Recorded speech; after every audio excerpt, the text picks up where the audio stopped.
Good morning, students. Hope you will be fine. और may be chemistry का paper आप सबका अच्छा हुआ हो, अच्छा ही हुआ होगा। केमिकल काइनेटिक्स में जितना आ गया था उसके बाद हम आज कंटिन्यू करते हैं। तो अगला टॉपिक है हमारा जीरो ऑर्डर रिएक्शन।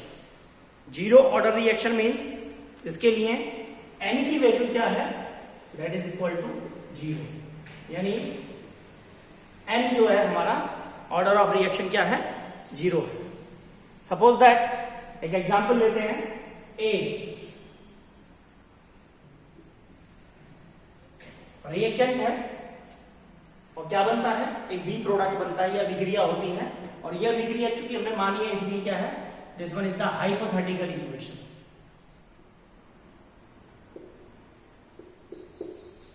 एक हाइपोथेटिकल इक्वेशन ली तो क्या होगा,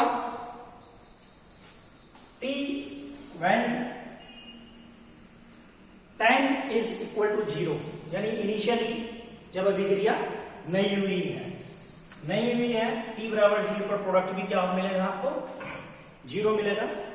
एंड आफ्टर टाइम टी समय के पश्चात इसकी जो कंसंट्रेशन होगी वो डिक्रीज होने पर रहेगी और प्रोडक्ट की जो कंसंट्रेशन होगी वो इंक्रीज होने पर रहेगी। ठीक है जी। तो सपोज करो कि टी समय के पश्चात इसकी जो वैल्यू रहती है वो सी टी है और इसकी बी टी, स्मॉल बी। ठीक है जी। आफ्टर टाइम टी समय के बाद जब अभिक्रिया होनी शुरू होती है तो टी समय के पश्चात हमने माना इसका जो मात्रा है, कंसंट्रेशन है, दैट इज सी टी, और प्रोडक्ट की जो मात्रा रहती है वो बी टी रहती है। तो यहां पर डिफरेंशियल रेट लॉ कैलकुलेट करेंगे। डिफरेंशियल इस इक्वेशन के लिए क्या कैलकुलेट करेंगे, रेट लॉ। ये पीछे भी हमने कई बार करके देखा है। तो क्या आ जाएगा, rate that is R is equal to, ये किसके बराबर हो जाएगा, minus D C upon D T, इसके इक्वल होगा। और is equal to minus D concentration C इसका है ए का, ए अपॉन और क्या रहेगा, डी टी। कितने समय के अंदर, टी टाइम के अंदर। इसको आप क्या मान लेते हैं, इक्वेशन फर्स्ट ले लेते हैं। नाउ रेट लॉ कैलकुलेट करेंगे इसके लिए। तो ये क्या जाएगा, rate law that is equal to R is equal to K, क्योंकि डायरेक्टली प्रोपोर्शन हटा करके हमने क्या लिया, इक्वल टू, तो के क्या आएगा, that is equal to A to the power zero. और A to the power zero की वैल्यू क्या होगी, किसी भी के ऊपर यदि पावर होती है तो उसकी वैल्यू क्या आती है, 1 आती है। तो इसमें क्या आ जाएगा, दैट इज इक्वल टू के। इसको आप क्या मान लें, यानी रेट लॉ जो आ गया आपका कितना आ गया, के आ गया। ठीक है। अब हम क्या करेंगे, यहां पर इंटीग्रेशन। ठीक है, क्या करेंगे, इक्वेशन फर्स्ट का इंटीग्रेशन करके देखते हैं क्या आता है। यानी यहां लेंगे minus D C upon D T is equal to, दूसरी तरफ ले लेंगे आपका माइनस के इंटू डी टी, और यहां ब्रैकेट में लिख देंगे ऑन इंटीग्रेशन। ठीक है जी। ये इंटीग्रेशन का साइन है बायो वाले स्टूडेंट्स के लिए। मैं आपको बता दूं, माइनस डी क्या है, डी जो डिनोट कर रहा है बहुत ही एक पर्टिकुलर माइक्रोस्कोपिक टाइम के लिए। ठीक है जी। और यहां क्या आ जाएगा, डी सी, और इसके साथ यहां वैल्यू आ जाएगी डी सी, और इसकी वैल्यू है डी टी। तो डी टी से क्या हो जाएगा, डी टी कैंसिल हो जाएगा। उसके बाद आगे देखते हैं,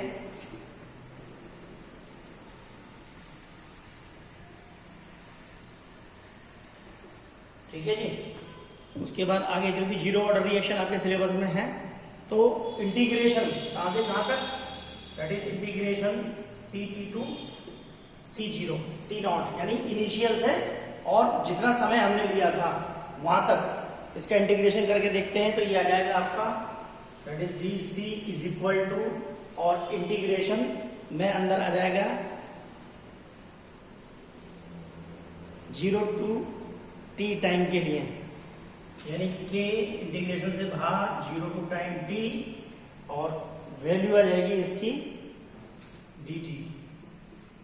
यानी यहां पर कौन सा नियम इंटीग्रेशन का लगा है मैं यदि आपको बताऊं तो आपको पता है कि इंटीग्रेशन इसका dxt से लेकर के और अप टू x2 अगर dx है तो उसकी वैल्यू किसके बराबर होगी x के बराबर होगी। इस फॉर्मूले के द्वारा हमने क्या किया है इंटीग्रेट किया है यहां पर। इसके बाद क्या आएगा आगे देखते हैं, ठीक है जी। तो इंटीग्रेशन के साइन को यहां से हटा देंगे तो जो वैल्यू बनेगी आपकी वो क्या बनेगी देखते हैं, यानी यहां रहेगा माइनस c और कहां तक c initial to ct concentration कहां तक थी 0 से लेकर के और t तक थी इज इक्वल टू ये बराबर होगा आपके k t 0 टू और टाइम कितना लिया हमने t ये वैल्यू आ जाएगी। यानी इसको आप लिखेंगे क्या आप इसको लिख देंगे ct minus c0 is equal to और k t माइनस 0 यानी माइनस साइन को हटा देंगे या ct minus c0 is equal to minus इधर आ जाएगा तो क्या आ जाएगा t माइनस 0 0 होगा minus k। Half order reaction के लिए 0 ऑर्डर रिएक्शन के लिए जो इक्वेशन आएगा that is ct minus c0 is equal to minus kt और ct को यदि आप निकालना चाहें बाहर तो ct इज इक्वल टू हो जाएगा minus k plus c not या c0। ये फाइनल इक्वेशन आपकी आ जाएगी किसके लिए 0 ऑर्डर रिएक्शन के लिए, ठीक है। अगर आप इसको यानी integrated rate law for 0 order reaction यानी आप इसके लिए ग्राफ को ड्रॉ करना चाहें किसके ऊपर इक्वेशन है आपकी y is equal to mx plus c। देखते हैं इस इक्वेशन को हम ग्राफ के ऊपर कैसे ड्रॉ कर सकते हैं, लेट्स सी। इसके लिए ग्राफ क्या बनेगा हमारा वो देखते हैं। तो ग्राफ क्या आ जाएगा यानी इक्वेशन है आपकी y is equal to mx plus c। इसके ऊपर y क्या है y एक्सिस के ऊपर आ जाएगा आपका लेंगे ct और x एक्सिस के ऊपर टाइम को ले लेंगे। कंसंट्रेशन आएगी y एक्सिस पर, टाइम आ जाएगा आपका x एक्सिस पर। तो यहाँ c की वैल्यू जो लेंगे c नॉट और m जो आया था वो हमारा आया माइनस a। तो ग्राफ इसके लिए जो ग्राफ बनेगा वो देख लेते हैं क्या बनेगा। यहाँ टाइम आ गया 0, कंसंट्रेशन 0, यहाँ आ गई आपकी कंसंट्रेशन और ये आ जाएगा आपका टाइम यानी ct बराबर 0 टाइम।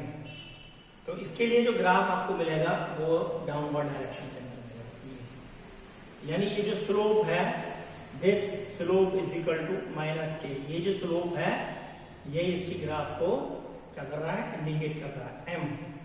यानी यहाँ c0 अपॉन k और ये हो गया आपका x एक्सिस और ये है आपका y एक्सिस।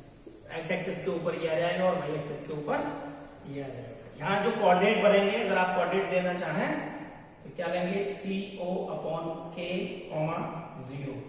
ये क्या है these are the coordinate on x axis और इसका जो कोऑर्डिनेट होगा वो होगा आपका 0, c0, ठीक है जी। ये ग्राफ बनेगा 0 ऑर्डर रिएक्शन के लिए। यानी अगर आप ये देखें कि सी टी बराबर आपका क्या है 0 है, ठीक है, तो इक्वेशन क्या कह रही है y equal to M X plus C, तो 0 इज इक्वल टू एम की जगह क्या आ जाएगा माइनस के, और टाइम क्या कितना है x की जगह x एक्सिस पे क्या लिया t, तो माइनस के टी माइनस क्या है, ठीक है जी, और प्लस सी नॉट, यानी के टी इज इक्वल टू आ गया आपका एम नहीं के टी इज इक्वल टू आ जाएगा आपका सी नॉट सी जीरो, या टी बराबर सी जीरो अपॉन के। जीरो ऑर्डर रिएक्शन के लिए आप क्या देखेंगे, अब half life zero order reaction के लिए कितना आएगा, ये आ गया आपका graph. Now let's see half life for zero order reaction, यानी पहले मतलब समझिए हाफ लाइफ का क्या होता है।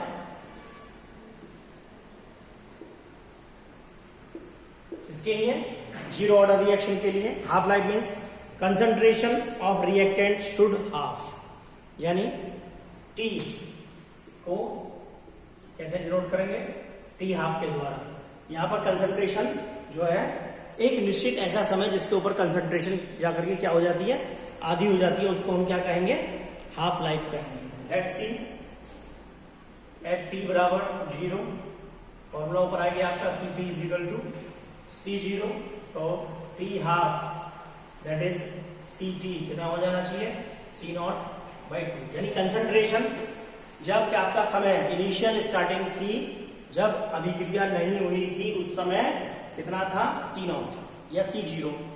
तो अब आप चूंकि कंसंट्रेशन कितनी रह जाएगी, हाफ रह जाएगी, किस पर, टी हाफ पर, तो सी टी की जगह आप क्या यूज करेंगे, सी जीरो बाई 2। इस इक्वेशन आई है आपकी C T is equal to minus K T plus C naught, इसके अंदर आ जाएगा आपका सी टी की जगह पुट कर दीजिए C zero by 2 is equal to minus K, और यहां ले लेंगे T half plus C not, यह आ जाएगा आपका के और टी हाफ को आप बाहर निकाल लीजिए, that is equal to C O minus C O by 2, ठीक है जी। तो इसमें से माइनस हो जाएगा, आ जाएगा आपका सी ओ बाई 2, यानी कि T half is equal to C O by 2, और क्या आ गया, के इधर आ जाएगा, के की मल्टीप्लाई हमने इधर कर दी, तो यही क्या आ गई, half life. Sorry, this one is the half life for zero order reaction. क्या कहता है, this state that half life for zero order reaction is directly proportional to initial concentration of the reactant, ठीक है जी। Half life जो होती है वो initial concentration के डायरेक्टली प्रोपोर्शनल होती है। 2k, के को क्या ले लेंगे, कांस्टेंट, ठीक है। Half life for zero order reaction is directly proportional to the initial concentration of reactant. For example let's see the example for zero order reaction, बहुत इंपॉर्टेंट, बहुत पूछे जाते हैं एग्जांपल, ये example for zero order reaction. Number 1, सबसे पहला example है आपका फोटोकेमिकल रिएक्शंस। फोटोकेमिकल रिएक्शंस आप याद रखेंगे, जितनी भी फोटोकेमिकल रिएक्शंस होती हैं, those reactions which take place in the presence of sunlight are called photochemical reaction, यानी ए, और यहां लिख दिया हमने H nu, that gives V। ये क्या है, this one is the example of zero order reaction. Second one is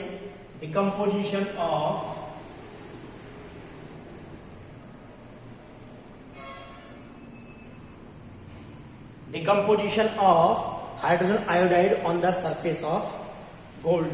Decomposition of hydrogen iodide on the surface of gold, ठीक है। और थर्ड वन तीसरा एग्जाम्पल है इसका, decomposition of ammonia on the surface of platinum. Decomposition of ammonia on the surface of platinum. Platinum की surface के ऊपर ammonia का डिकम्पोजिशन, ठीक है जी, हाइड्रोजन आयोडाइड का डिकम्पोजिशन गोल्ड सरफेस के ऊपर, और photochemical reactions, these are the example of zero order reaction. Clear?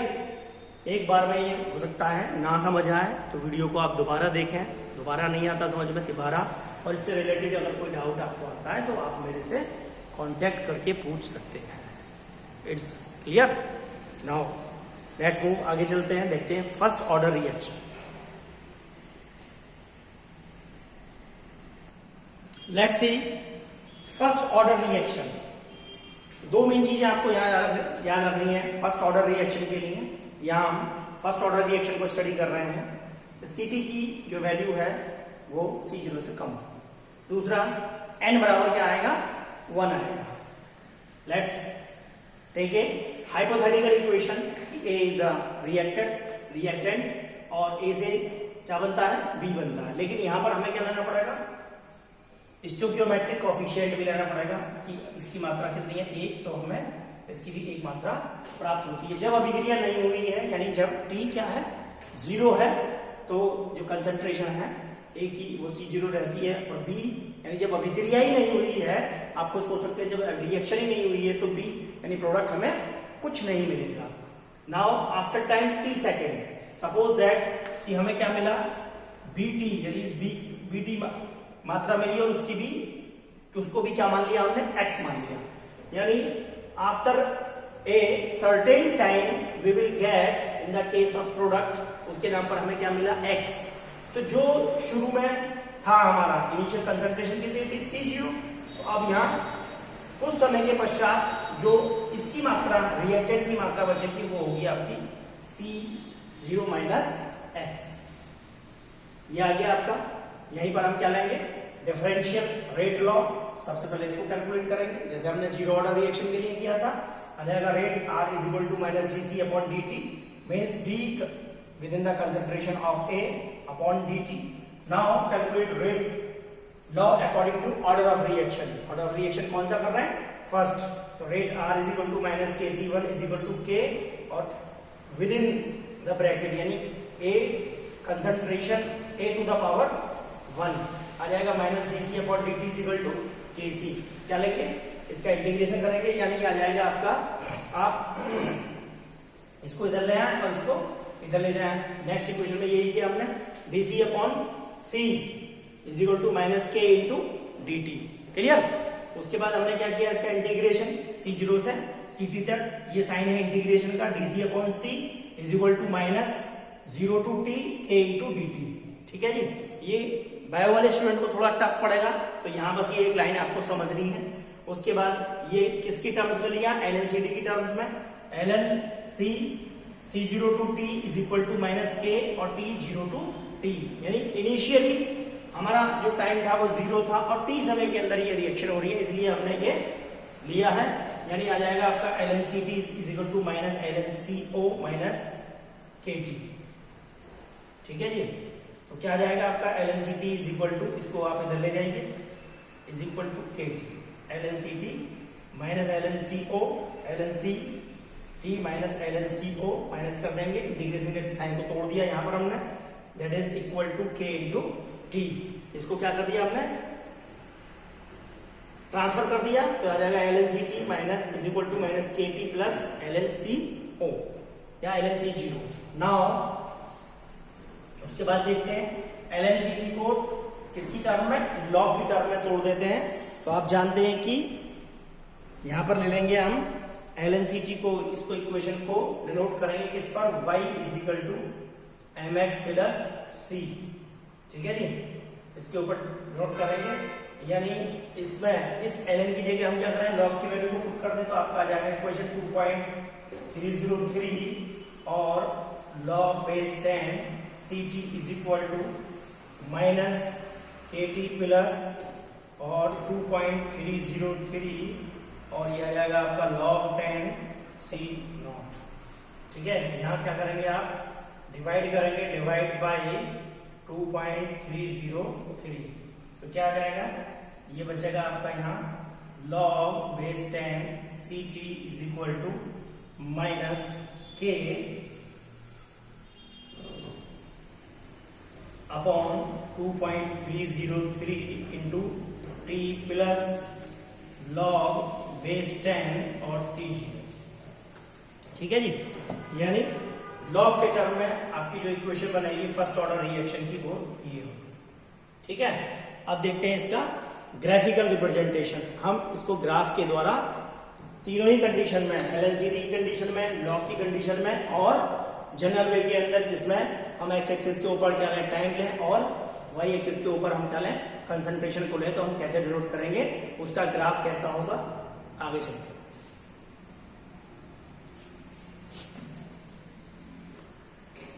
Now graphical representation for first order reaction. First order reaction की दो इक्वेशन हमें मिली, LNCT is equal to minus KT plus LNCU. That is second one is log base 10 CT minus 1 upon 2.303 into T plus log base 10 into CO। इस equation को, first वाली equation को हम क्या लिख सकते हैं, ऐसे लिख सकते हैं किसकी टर्म में, log E LNCT ना लिख करके log E CT minus log E, log के टर्म में यदि लिखते हैं log E C0 equal to minus KT, यानी यहां पर E को बाहर ले लिया, E log बेस क्या है E है, दैट इज इसको हम क्या लिख सकते हैं, क्योंकि माइनस में है तो CT upon C0 that is equal to minus KT। ये log का फॉर्मूला है A log e to the power x is equal to x। तो यहां पर क्या आ जाएगा CT C0, ये जो E आया E की मल्टीप्लाई हमने इधर कर दिया, इसको ले लिया E to the power minus K into T, that is CT is equal to C0 की मल्टीप्लाई इधर कर दी C0 E to the power minus KT। ठीक है जी, इसके लिए हम क्या देखेंगे ग्राफ दोनों ही कंडीशन के अंदर, जो दो इक्वेशंस हैं LNCT ये इधर ले लिया y एक्सिस के ऊपर, x एक्सिस के ऊपर हमने क्या लिया टाइम को लिया, y एक्सिस के ऊपर ये आ गया, तो इनिशियली जब टाइम क्या है 0 है तो ये जो स्लोप बनेगा यानी ln C0, जहां ये दोनों एक दूसरे को जाके काटेंगे, इसके जो कोऑर्डिनेट है वो है आपका K upon ln C0 comma 0, यानी जो स्लोप गेन होगा हमें वही का इंडिकेट करेगा, ये जो स्लोप माइनस K आ रहा है वही इसकी ग्राफ को फर्स्ट इक्वेशन के लिए इंडिकेट करेगा। नाउ सेकंड केस, जब हमने क्या लिया log बेस 10 CT, तो यहां पर भी क्या लिया t बराबर 0, टाइम t x एक्सिस के ऊपर, y एक्सिस के ऊपर हमने क्या लिया CT कंसंट्रेशन, और यहां जो स्लोप बनेगा that is minus K upon 2.03। कोई ज्यादा अंतर नहीं है, वही स्लोप आएगा, बस यहां पर अगर आप ln लिया है तो वहां पर माइनस K वैल्यू प्राप्त होगी, और जहां पर log बेस 10 लिया है वहां आपको आएगा माइनस K अपॉन 2.303, यानी उसकी जगह आपने क्या किया 2.303 से डिवाइड कर दिया। थर्ड तीसरा जो केस है उसको भी आप देख लीजिए। थर्ड केस के अंदर हमें जो ग्राफ मिलेगा, अगर हम x एक्सिस के ऊपर लेते हैं टाइम, y एक्सिस के ऊपर आपका क्या लेते हैं, ठीक है जी, ये आ गया आपका टाइम, ये हो गया आपका t is equal to 0 that is x axis, y axis ये हो गया आपका, और यहां लिया आपने कंसंट्रेशन। ठीक है, तो इसके लिए जो ग्राफ, ठीक है, यानी इनिशियल जो है कंसंट्रेशन क्या है यहाँ 0 है, इसके लिए जो ग्राफ होगा वो ये बनेगा। ठीक है नी, ध्यान रखेंगे पहले CT एक्स एक्सिस को हमने क्या लिया टाइम, y एक्सिस के ऊपर कंसंट्रेशन को। ठीक है, तो ये आ गया आपका first order reaction. First order reaction के लिए हाफ लाइफ, इसको हम नेक्स्ट वीडियो के अंदर डिस्कस करेंगे, और इनके ऊपर न्यूमेरिकल। ठीक है जी, इसमें बहुत थोड़ा सा पोर्शन और बाकी रह गया है, तो ये टॉपिक भी आपका कंप्लीट हो जाएगा। इससे रिलेटेड यदि आपको कोई डाउट रहता है तो आप मेरे से पता कर सकते हैं, पूछ सकते हैं। Okay, thank you very much.